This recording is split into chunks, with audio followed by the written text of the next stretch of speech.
হরে কৃষ্ণ বন্ধুরা, এর আগের একটি ভিডিওতে আমরা আমাদের বর্তমান যুগ চক্রের 28তম বেদব্যাস মানে কৃষ্ণদ্বৈপায়ন দেবের সম্পর্কে বলেছিলাম। সেই ভিডিওর লিংক ডিসক্রিপশনে দেওয়া হয়েছে, আপনি গিয়ে দেখে নিতে পারেন। আজকের এই ভিডিওতে আমরা জানবো ব্যাস উপাধি কি এবং আজ পর্যন্ত কে কে এই উপাধি পেয়েছেন। তো দেখুন, প্রত্যেক দাপর যুগের প্রথমের দিকে একজন ঋষি বেদকে 4 ভাগে বিভক্ত করে সংকলন করেন। তিনি বেদব্যাস নামে পরিচিত হন। মানব কল্যাণের জন্য একজন বেদব্যাস মহাভারত ও পুরাণ সমূহ সংকলন করেন। বিষ্ণু পুরাণ অনুযায়ী বর্তমান যুগ চক্রে মোট 28 জন ঋষি এই বেদব্যাস উপাধি পেয়েছেন।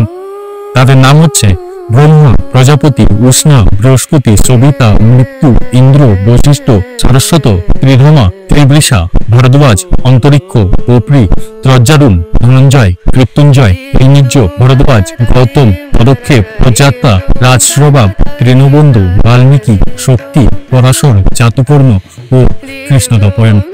এই 28 জন ঋষিগণ বেদকে মোট 28 বার বিভক্ত করেছেন।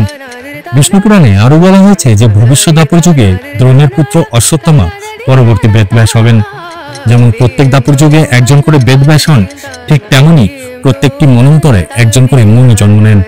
এবার প্রশ্ন হলো, মন্বন্তর কাকে বলে এবং বর্তমানে যে মন্বন্তর চলছে এই মন্বন্তরের মূল নাম কি? তো চ্যানেলটি সাবস্ক্রাইব করুন, পরবর্তী ভিডিওতে বলছি।